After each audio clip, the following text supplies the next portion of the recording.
37년 동안 우리 덴버소망교회를 인도해 주시고 은혜를 베풀어 주신 하나님께 영광을 올려드립니다. 그리고 우리 안 목사님, 또 우리 성도님들에게 감사를 드려요. 왜냐하면 여러분들이 저를 위해서 10초만 기도해 줘도 저는 30분 이상을 기도해야 빚을 안 집니다. 그런데 전에는 빚을 안 지고 목회를 하려고 애를 썼는데 지금은 빚을 지는 것 같아요. 그래서 여러분들이 기도해 주셔서 이제 논문을 거의 이제 마무리 단계에 있습니다. 그래서 아마 10월 달에 마지막 파이널 디펜스를 끝나고 아마 12월에 뭐 끝나지 않을까 그렇게 생각하고 있습니다. 왜 기도해 주시고요. 또 이제 8월 마지막 주부터 또 강의를 시작합니다. 계속해서 여러분들의 기도해 주시면 감사하겠습니다. 우리 잠시 한번 기도드리겠습니다. 하나님 아버지 감사합니다. 이제 부정한 종 감추어 주시옵시고 오직 주의 말씀만 바르게 증거할 수 있도록 성령께서 이 종을 사로잡아 주옵시고 하나님께서 우리 덴버소망교회에 들려주고 싶은 말씀을 전할 수 있도록 역사하여 주옵소서. 우리를 사랑하시는 예수 그리스도의 이름으로 감사하며 간절히 기도드리옵나이다. 아멘.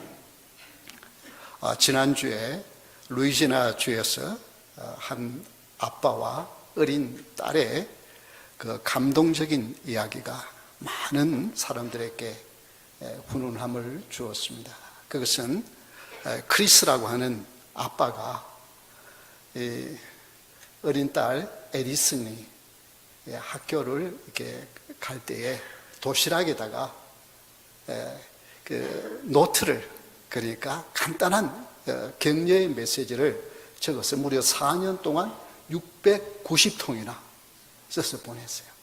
이 딸이 이렇게 된 이유가 있습니다. 왜냐하면 이 아버지가 직장 때문에 학교를 자주 옮기는 거예요. 학교를 옮기면 아이들은 어떻습니까? 친구가 없잖아요. 근데 또 이렇게 성격이 내성적이니까 친구를 잘 못 사귀는 거예요. 그래서 보니까 아빠가 보니까 애가 왕따를 당하고 있는 거예요. 그래서 이 딸을 격려해 주고 싶어서 매일 도시락에다가 격려의 메시지를 줍니다. 그 격려의 메시지 중에 하나를 보면 다음 문장에 보면 이런 얘기 있습니다. 에디슨, 너는 다이아몬드야. 그래서 아무도 너를 깨트릴 수가 없어. 이제 이런 간단한 메시지인데 이걸 보냈습니다. 처음 며칠 보냈을 때는 아무런 반응이 없었어요. 그런데 한 달이 지나니까 이 아이가 마음의 문을 열고 아빠와 대화를 하기 시작해요. 그래서 이 아이가 그 어려움을 이겨내게 되었습니다. 참 이 기사를 보면서 우리 한국 분들 어떨까? 아니, 나는 자녀들을 어떻게 키웠나? 한번 내 자신을 돌아보는 그런 기회가 되었습니다. 오늘 본문은 한 이상한 늙은 선지자가 하나님의 사람이 저 남쪽에서 유다에서부터 와가지고 이 베델에 있는 단을 향하여서 하나님이 전하시는 말씀을 외치고 떠났어요. 그런데 이 늙은 이상한 선지자가 그 소식을 듣고는 급히 나귀를 타고 가가지고 데리고 왔어요. 자기 집에서 밥을 먹입니다. 그런데 오늘 읽은 본문은 20절부터는 바로 밥을 먹다가 이렇게 외치는 거예요. 내가 하나님의 명령을 어기고 왔던 길로 돌아가지도 말고 음식도 먹지 말고 물도 마시지 말고 가라 그랬는데 왜 여기 앉아서 먹고 있느냐? 그렇게 책망을 합니다. 그 책망을 들으니 이게 뭐 밥 먹는 게 밥 먹는 게였습니까? 먹는 둥 마는 둥 하고 가다가 정말 이 사자에게 물려주고요. 이 소식을 들은 늙은, 저는 이상한 선지자라고 자꾸 이상한 말을 제가 붙입니다. 이상한 선지자가 그 소식을 듣고는 가서 그 시체를 가에다가 장사를 하면서 울면서 내 형제여 내 형제여 하면서 장사를 지내면서, 어디에 장사를 지내면 자기가 들어갈 자리에 그걸 장사를 지내면서 자식들에게 유언을 해요. 내가 죽거든 저 선지자 하나님의 사람 옆에 나를 묻어다오. 그렇게 부탁합니다. 이게 무슨 일입니까? 아니, 죽으려면 거짓말하는 하나님의 늙은 선지자가 죽어야 되잖아요. 그런데 모르고 속아서 음식 먹고 간 하나님의 사람이 죽어요. 무엇 때문에 이 늙은 선지자는 이상한 짓을 합니까? 왜 그럴까? 오늘 우리 한국이나 미국의 교회는 그야말로 위험 수위에 있습니다.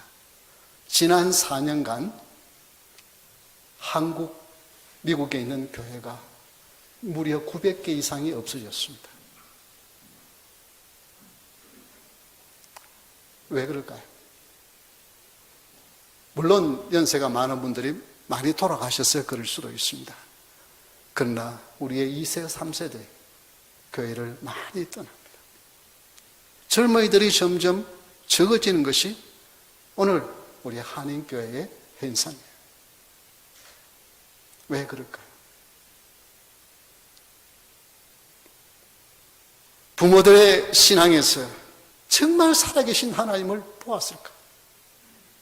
하나님이 살아계신다고 한다면 우리 부모님이 저렇게 교회에서 보이는 것과 집에서 보이는 것은 차이가 없을 텐데 그런 것은 아닐까요? 아니면 교회에서 상처를 받고 내 자식은 아니지만 부모는 잘했지만 다른 사람들이 하는 것을 보고 상처를 받아서 교회를 떠났을 수도 있어요. 이런 위기를 우리가 어떻게 극복할 수 있을까요? 오늘 본문은 아마 여러분들이 설교를 우리 교회에만 계속 나왔으면 제가 한 번도 이 본문을 가지고 주일날 설교를 한 적이 없습니다. 물론 새벽에는 돌아가면서 말씀을 한 장씩 읽으니까 새벽에는 잠깐 생각을 했지만 이 본문을 가지고는 36년 동안 한 번도 설교를 한 적이 없습니다.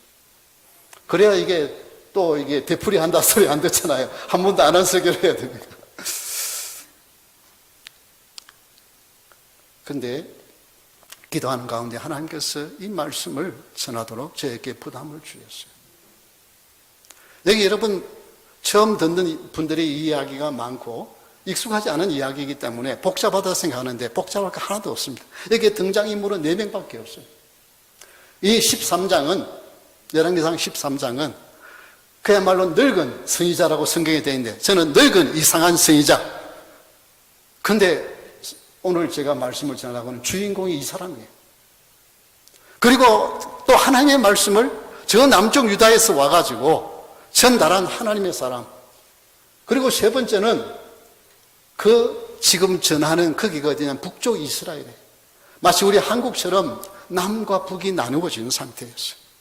왜냐하면 다윗의 아들 솔로몬 때에 큰 나라가 부강했는데 너무 부강해지니까 많은 여인들을 아내로 삼았는데 이방 여인들을 삼아가지고 나중에 나이가 들어서는 우상을 섬기는 일을 했어요. 그때 하나님이 너무 화가 나셔서 나라를 찢어서 10지파는 다른 사람에게 주고 한 지파 유다 지파만 겨우 남쪽에 남겨두겠다 그랬어요.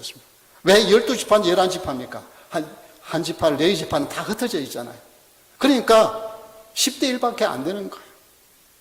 이렇게 나라가 나누어진 첫 번째 왕이 여로보암 왕이에요. 이스라엘. 이 여로보암 왕이 가만히 생각해 보니까 나라는 훨씬 자기가 더 많은 땅을 차지했고 사람도 많고 나라는 부강하지만 치명적인 약점이 무슨 약점이 있냐면 성전이 어디에 있어요? 저 남쪽에 유다의 예루살렘에 있는 거예요. 그런데 거기 남자들은 1년에 3번은 이 예루살렘 성전에 가서 예배를 하도록 되어 있는 거예요. 그러니까 북쪽에 있는 이 이스라엘 백성들이 절기가 되면 남쪽에 가서 예배를 가게 되는 거예요. 그러니까 이랬다가는 이건 나중에 이게 적통이 아니다. 이게 가짜다. 이런 마음이 들어서 백성들이 다 떠나가면 어떡할까. 그래서 급조하게 만들어낸 것이 베델과 단에 금송아지 단을 거창하게 만들고 그리고 이 여로보암 왕이 제사를 드리는 향을 피우고 있을 때 남쪽에서 온 하나님의 사람이 다나 이 단위의 제사장을 불태울 것이요 사람의 뼈로 이곳을 채우게 될 것이다 라고 선포를 합니다. 내가 전한 이 말이 하나님의 말씀인 것을 뭘로 증거할 하느냐 하면 이 재단이 지금 갈라져서 제가 쏘아질 것이다. 그렇게 외쳤습니다. 그러니 이 여로보암 왕이 얼마나 기가 찹니까? 손을 뻗어서 처럼 잡아라 하고 외치니까 어떻게 돼요? 손이 뻣뻣해졌어요. 손을 거두어들이지를 못하는 거예요. 그래서 놀라서 이 여로보암 왕이 하나님의 사람, 날 위해 좀 기도했다. 그래서 하나님의 사람이 앉아서서 기도하니까 손이 다시 제자리에 돌아왔어요. 그러니까 왕이 너무 놀래가지고 우리 집에 가자. 우리 집에 가자. 우리 집에 가서 내가 선물을 주겠다. 그러니까 아닙니다. 왕의 재산의 절반을 줘도 나는 갈 수가 없습니다. 하나님께서 이곳에 왔던 길로 다시 돌아가지도 말고 음식도 먹지 말고 물도 마시지 말라고 했습니다. 그러면서 그냥 가는 거예요. 이렇게 하고 갔으면 그냥 오늘 이야기 끝날 거예요. 그런데 무슨 일이 있었냐면 거기에 제사장이 있었는데 그 제사장의 아버지가 바로 이 하나님의 옛날 선지자 노릇을 했던 이상한 하나님의 사랑이에요. 그러니까 이 아들들이 이 상황을 다 보니까 그리고 어디로 가는지까지 다 봤으니까 아버지에게 와가지고 너무 놀라가지고 일어난 일을 소상하게 다 이야기를 하니까 아버지가 깜짝 놀란 거예요. 이 늙은 이상한 선지자가 큰일 났구나. 그래서 어디로 가느냐 물으니까 자기들이 봤으니까 어디로 가더라 그러니까 급히 나귀를 타고 쫓아갑니다. 쫓아가니까 너무 피곤해가지고 아무것도 안 먹고 물도 안 마셨으니 얼마나 피곤해. 상수리 나무 아래 앉아서 쉬고 있었는데 가가지고 당신이 남쪽 유다에서 온 하나님의 사람이냐? 그렇게 물으니까 맞다는 거예요. 그래 우리 집에 가서 음식을 먹고 가라 그러니까 아니다. 하나님이 그렇게 하지 말라 그랬다 하고 그냥 갈라 그러는 거예요. 그런데 이 노인은 그냥 보낼 수가 없는 거예요. 왜냐하면 이게 진짜 사실인지 이게 거짓말인지 확인을 해야 되는 거예요. 근데 나도 하나님의 사람이 당신처럼 선지자예요. 내가 있는데 하나님이 소리를 들리는데 당신을 모시고 와서 음식을 먹여가지고 가라. 야, 여러분 배고프고 지쳐있는 사람이 이 말 들으면 얼마나 기분 좋아요. 사람은요 늘 자기 식으로 해석하는 거예요. 왜냐하면 이게 전부 이게 오래된 시간이 흐른 것도 아니고 조금 전에 일어난 일을 듣고 바로 왔으니까 하나님이 정말 알려주었다 생각할 수밖에 없잖아요. 그러니까 속아서 그 늙은 선지자의 집에 가서 음식을 먹게 된 거예요. 여러분, 왜 이 노인은 이렇게 했을까요? 나라가 나누어지면서 전에는 하나님의 말씀을 받아서 전하는 하나님의 선지자였어요. 그런데 이제는 나라가 나뉘어서 북쪽에는 뭐가 있어요? 베델과 단에 가서 예배를 해야 해요. 그런데 여로보암이 네이시파를 제사장으로 세운 것이 아니라 아무나 세우는데, 그러니까 이 지금 하나님의 사람도 네이시파가 아니에요. 그런데 이 하나님의 사람의 아들들을 세우면 어떻게 해요? 좀 적통성이 있어 보이잖아요. 그러니까 이들을 제사장으로 세우는 거예요. 그런데 하나님의 사람이 와서 외쳤는데 정말 단이 갈라지고 기적이 일어났다 그러니까 아이고 이거 큰일 났구나. 우리 자식이나 아니면 이 자식의 후손들 가운데 죽임을 하나님의 저주를 받아서 우리 자식들 가운데 이 제단의 뼈로 불태워지면 어떡하느냐. 이거 큰일이고, 나는 그냥 이대로 죽는다 할지라도 내 자식들이 하나님의 저주를 받아가지고 하나님의 진노 가운데 죽어간다고 한다면 이게 어떻게 되는가. 그래서 이걸 확인을 해야 되는 거예요. 그런데 따라오는 하나님의 사람을 보고 이게 그야말로 혼동되는 거예요. 헷갈리는 거예요. 분명히 그냥 떨치고 가야 되는데 거짓말 하니까 순순히 따라오는 거예요. 그러니까 이게 속으로 이게 진짜인지 거짓말인지, 이게 이 사람이 진짜 하나님의 사람인지 거짓인지 이게 혼동되는 거예요. 와서 음식을 먹는데 웬일입니까? 하나님의 말씀이 이 늙은 이상한 선지자에게 임해요. 하나님의 사람을 향하여 그대로 진노하면서 내가 하나님의 말씀을 어기고 와서 먹었으니 내가 죽어 내 조상의 집에 들어가지 못하리라. 저주의 말이 쏟아집니다. 이 늙은 선지자는 자기는 창피를 당해도 정말 하나님의 말씀이 이것이 사실인지, 이것이 이대로 이루어지는 것인지 확인해 보기 위하여서 일을 한 것. 그러다가 정말 하나님의 사람이 가다가 사자에 물려 죽였다는 소식을 들으니까 그때야 심장이 무너진 거예요. 이거 정말 이루어지는 거예요. 그래 가서 그 시체를 가지고 오면서 울면서 장사를 지어요. 그냥 장사를 지내서 할 수가 없어요. 왜? 자기가 이 일을 한 겁니다. 우리 자식들에게 이거를 분명히 알려줘야 돼요. 그러면서 하는 말이, 내가 죽거든 저 하나님의 사람 옆에 같이 묻었고, 그 말만 한 것이 아니고 그 뒤에 보면은 32절에 뭐라고 말씀해요? 그 하나님의 사람이 예언한 것은 분명히 이루어진다. 이것이 늙은 이상한 선지자의 마지막 말이에요. 하나님이 하신 말씀은 분명히 이루어진다. 자식들에게 하나님은 살아계시다는 것을 어떻게 하든지 보여줘야 돼요. 왜 자기 무덤에 그걸 묻으라고 했을까요? 자식들이 아버지에게 무덤에 기념일에 오기만 하면 누구 생각이 나요? 그 선지자가 생각나고, 선지자가 외쳤던 하나님의 말씀이 생각나고. 하나님은 이렇게 역사하십니다. 하나님의 사람이 죽은 것 너무 억울하게 보이죠. 그렇죠? 아니 속아가지고 죽었잖아요. 죽을 사람은 이 늙은 이상한 선지자잖아요. 그런데 여러분, 이상한 일입니까? 아니십니다. 하나님은 그렇게 해서라도 하나님의 말씀이 이루어지는 것을 보여주기를 원하셨습니다. 이 하나님의 사람이 죽으면서 선언했던 그 예언이 열왕기하 23장 16절에 보면 그대로 이루어져요. 다윗의 후손 가운데 요시야 왕 때 그대로 이루어집니다. 그러나 이것은 무려 300년 후의 일이에요.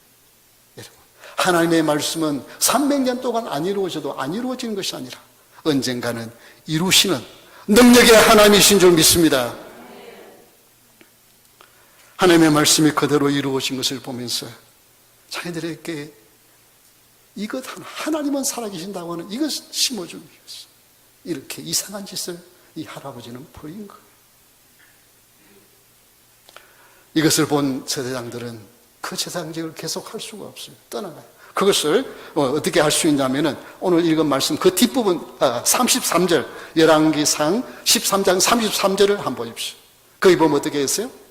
여로보암이 이 일 후에도 그의 악한 길을 떠나지 아니하고 돌이키지 아니하고 다시 일반 백성을 어떻게 해요? 산당에 있어요. 제사장이 이들이 그만뒀으니까 어떻게 해요? 또 다시 일반 백성을 제사장으로 세워요. 여러분, 이 한 이상한 늙은 선지자의 행동을 통하여 자식들이 회개하게 하고, 여러분 이렇게 해도 이 여로보암 왕 때부터 시작해서 북쪽 이스라엘은 온갖 우상으로 가득 찬 나라예요. 나중에 엘리야가 다 바알과 아세라만 섬기는 나라가 되어버렸어요. 자기 혼자 싸우는 줄 알았는데 낙심해 있을 때 하나님은 뭐라고 말해요? 아니야, 너 혼자 있는 것이 아니야. 바알의 괴물을 꿇지 아니한 7,000명을 내가 남겨두었다. 그들이 어디에서 나왔겠어요? 다 바알 섬기는, 우상 섬기는 세상인데 이런 하나님의 사람들이 거기에서 나오는 거예요. 사랑하는 성도 여러분, 우리 denver의 교회들이 점점 젊은이들이 떠나가고 있고, 지난주에 우리 목사님 말씀하셨듯이 25,000명이 30,000명 되는데 교회는 5,000명을 넘지 못해요. 한국과 미국에 주일학교가 없는 교회가 많아지고 있어요. 어떻게 해야 되겠습니까? 우리가 사라질 때는 이 denver 소망교회를 지킬 수 있지만 20, 30년 우리가 죽고 난 후에 여전히 이 교회가 하나님 앞에 예배하는 그런 교회로 서 있다고 여러분 확신할 수 있습니까? 지금 그냥 이대로 가면, 아무것도 하지 않고 이대로 가면 확신할 수 없습니다. 여기에서 우리는 무언가 결단을 해야만 합니다.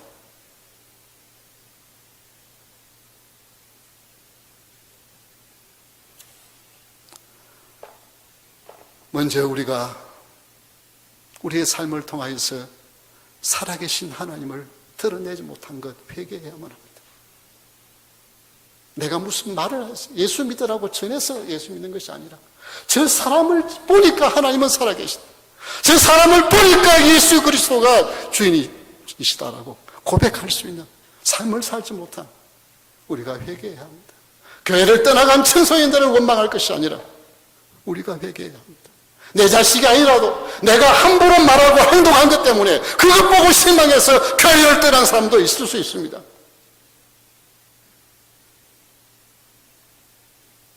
오늘 우리는 정말 의미 있고 좋은 축제의 날이지만 저는 좀 찬물을 끼얹는 말씀을 전하지 않을 수가 없어요. 이대로 이렇게 축제만 하고 있다가 우리 죽고 나면 이 자리에 누가 채울 거예요?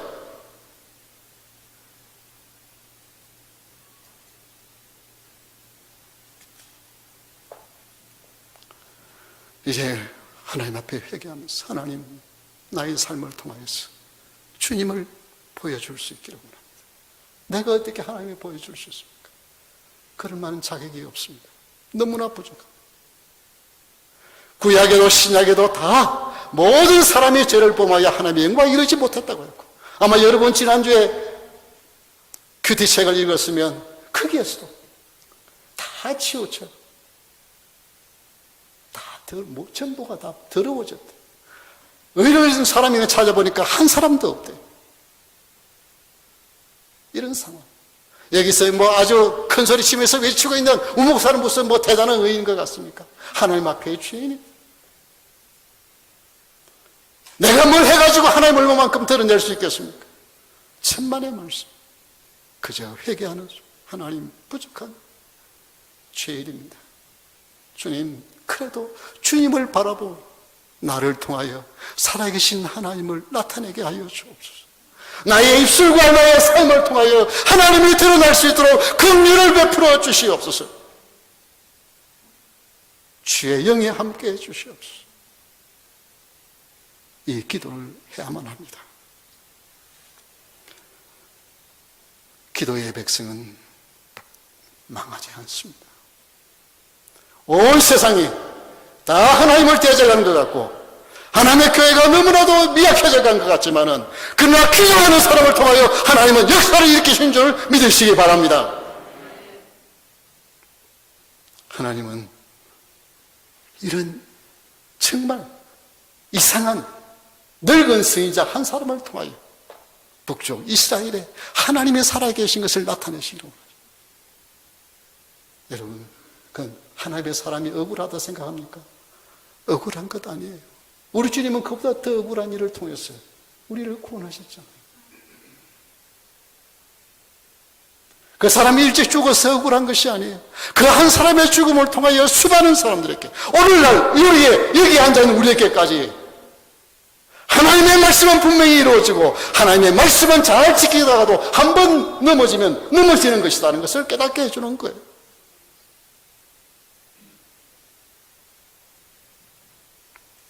이제 우리 이 땅의 치유를 위해서 기도하십시다.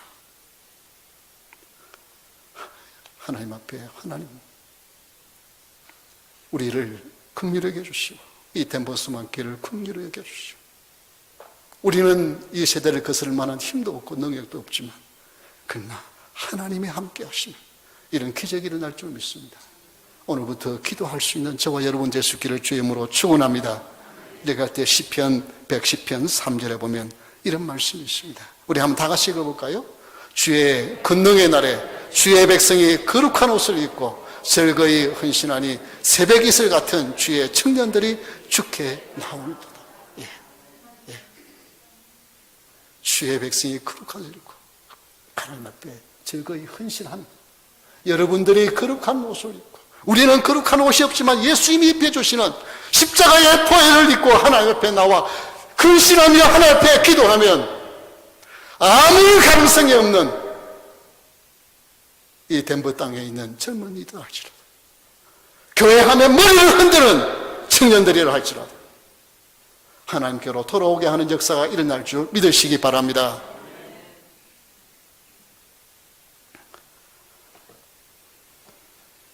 이제 오늘 우리는 하나님 앞에서 결단할 수 있기를 바랍니다. 우리가 죽고 난 후에 이 덴버 소망교회가 계속하여 하나님 앞에 예배하는 자리로 사용되죠.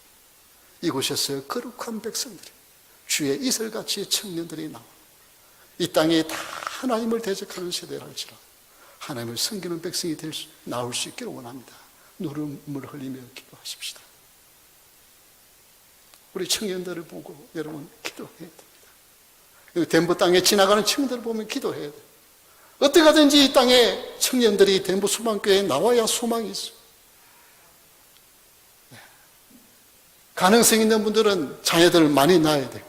가능성이 없는 분이라도 포기하지 마시고, 혹시 아브라함이나 사라처럼 하나님이 그렇게 하셨다는 기적이 있다고 믿음에 가시는 분은 한번 열심히 노력해 보시고,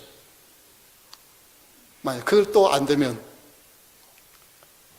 여러분 산부인과 찾아가요.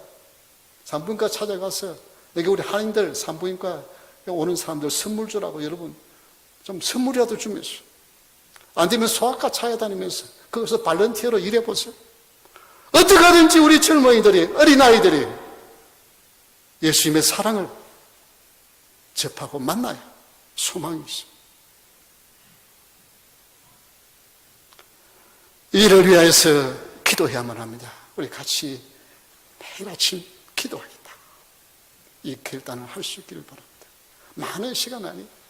짧아요. 한 10초, 20초라도 하나님, 우리 덴버 소망교회에 내가 떠나고 난 후에 그 자리를 젊은이들이 채울 수 있도록 하나님, 이 덴버 소망교회에 젊은이들을 붙여주옵소서. 어린아이들을 붙여주옵소서. 우리 매일 기도하십시다. 매일 기도. 기도는 하나님의 기적을 일으키는 놀라운 기적의 도구가 되었습니다. 아침 일어나 기도하세요. 그런데 어찌 난 잊어버렸다, 기도해야 되는데 잊어버렸다, 그러면 그렇게 잊어버린 날을 하루에 1불씩 계산해 가지고 헌금하세요. 그런데 일주일에 꼭 7불씩 헌금하시는 분이 있으면 이거 곤란합니다. 하나님 앞에, 하나님, 이 덴버 땅에 자녀들을 위해서 기도하라. 만약에 이렇게 우리가 여기서 지금 결단하지 아니하면 정말 우리 교회가, 우리가 떠나고 난 후에 이곳이 창고로 쓰여질 수도 있고, 뭐로 쓰여질지 몰라요. 건물이 있다고 사람이 있는 게 아니잖아요. 지금 유럽의 교회들이 텅텅 비어 있잖아요. 그냥 관광지가 되어 있잖아요. 우리 교회 여기 옆에 건물이 덴버에서 있는 한인교회 최초의 건물이에요. 그거 자랑만 하고 있겠어요?